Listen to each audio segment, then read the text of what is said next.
আফসোস, তারেক জিয়ার সাথে যে বেয়াদবি করেছে এটা আফসোসের বিষয়। একজন চেয়ারপারসন, যিনি একটা দলের প্রধান, তারেকুর রহমান সাহেব, সে বক্তব্যের জন্য তাকে বলা হয়েছে মঞ্চ থেকে, বলার কারণে সে উঠে এসেছে।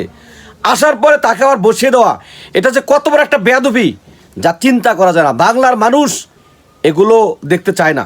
সে যদি ভুল করে উঠে এসে থাকে, সে তো একটা দলের প্রধান, তাকে আবার পুনরায় বসিয়ে দিয়ে আবার সালাউদ্দিন সাহেব আইসা বক্তব্য দিবেন, এটা ঠিক না।